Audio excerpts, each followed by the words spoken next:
Well, any parent out there that's going to be sending their kid off to college really needs to be aware of just who is waiting in the wings to wrap their ideology and their agenda around your child's mind.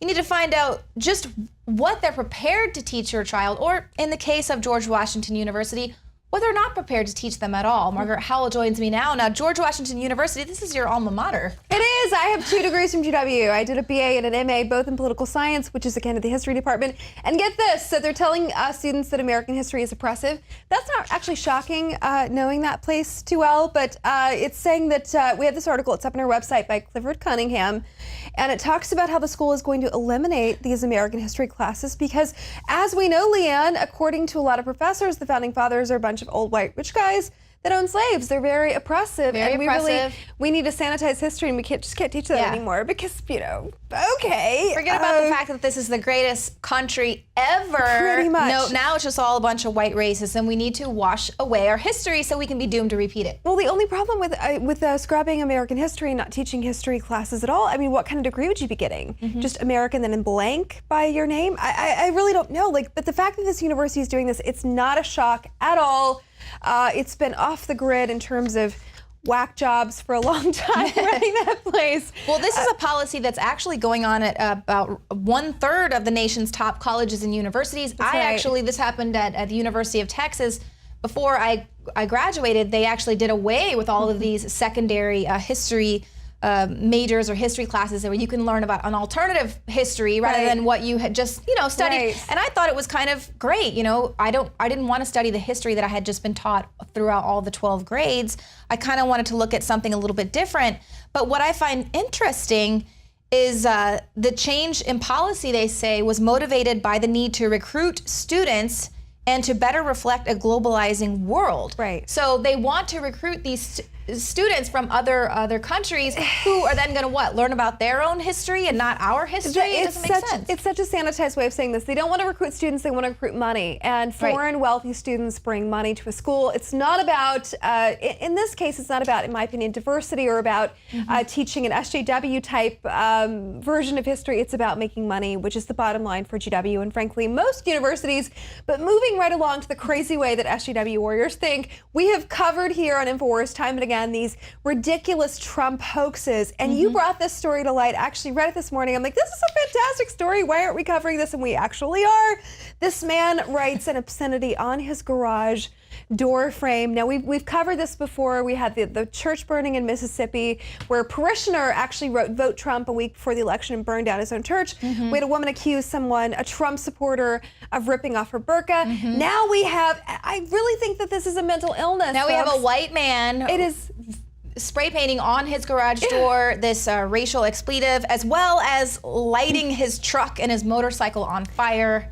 Which makes a lot of sense. And then this GoFundMe page has been set up to help the family after the incident.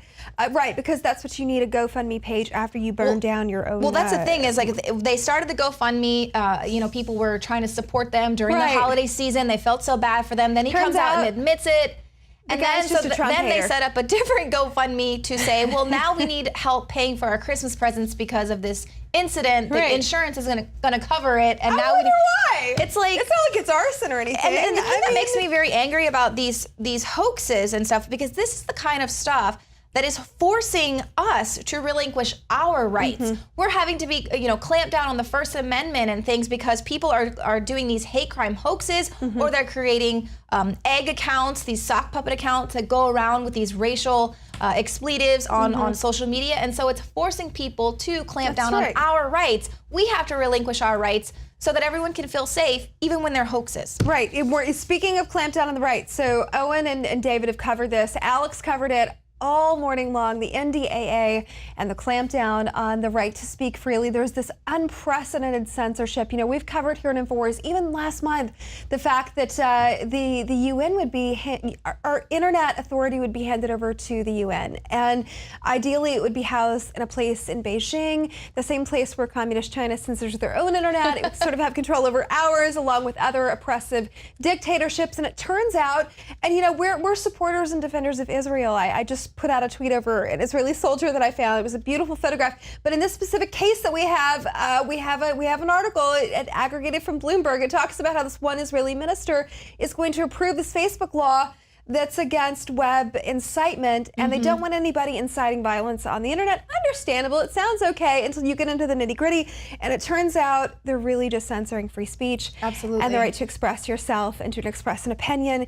especially if it's true. And sometimes we see really misguided attempts to overtly protect the innocent, and all it really does is just protect the guilty, and it censors the innocent, which people need to be aware of this. And meanwhile, ISIS is free to sell their military-grade weapons on Facebook. And recruit. They can send me death threats. That's fine. You know, assassinate Donald Trump page was up for quite some time, even though people were, you know, arguably upset about that. Right. But yeah, this is the Ministry of Truth. It's being propped up right now as we speak in our lifetime. What a time to be alive. 1984 was not supposed to be an instruction manual, but I mean, President Obama, they kind of said that it was all because of the election and all this fake news, and he came out saying, truthiness. We need a truthiness filter, and now they've actually created it. They've set it all up as if Facebook is only going to use these filters in communist China or, you know, in Israel or other places where they're asking them to create these filters. That's right. And not to get off topic here, because I hate doing that to our producers because it drives them nuts. But really quickly, you talk about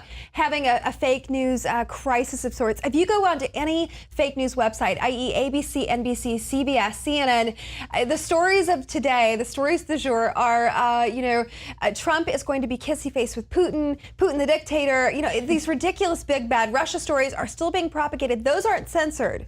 But if you're spouting any sort of truth at all, if you want to tell people the truth, you want to tell it like it is, you might be censored under, this Facebook law or under the NDAA, unless it's this repealed. Countering Foreign Propaganda Act that was put in the NDAA. Of course, they're saying that they're going to be pushing out foreign propaganda, fact-based propaganda. But that's the thing is we're supposed to be fact-checking the government and these government agencies who are giving us all of these facts. Right. We're not supposed to check them. We're just supposed to take them at their word and believe whatever they say. Don't you question those facts. That's right. And don't you dare call them fake news. Because they're the establishment media. They've been around forever. Exactly. And if you do, you're going to be censored. Speaking of which, so we've been covering here on InfoWars. Owen and I did a piece about Obama's last 30 days in office. What is he doing other than playing golf and going to the gym? And of course, signing away those executive orders. He's actually, the mass influx of people is underway still. He promised to take 110,000 people. Turns out he took just under 111,000. The last 26,000 or so are headed into our shores, flooding in places like Texas, California, New York. And this is what he's doing, Leanne, in his last 28 days, despite the American people saying, we don't really want this.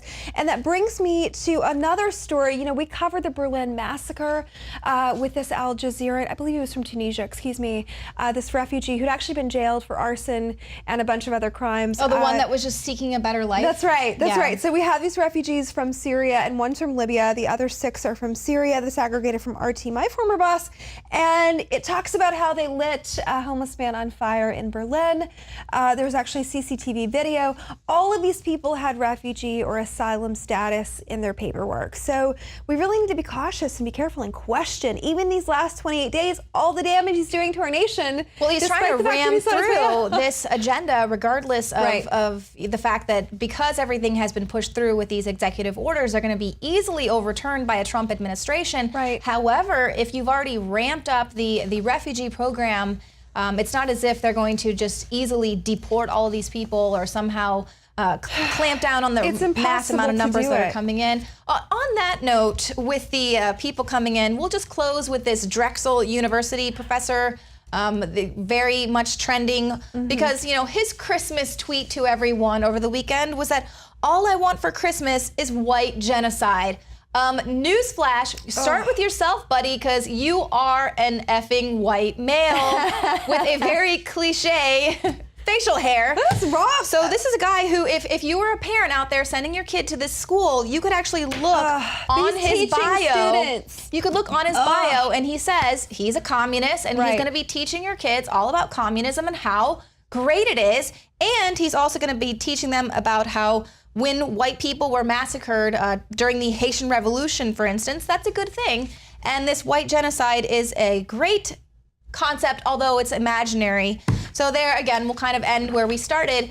you need to know who is teaching your children. Now, that is going to do it for the show tonight. Thank you all so much for joining us. We'll see you here tomorrow, 7 p.m. Central.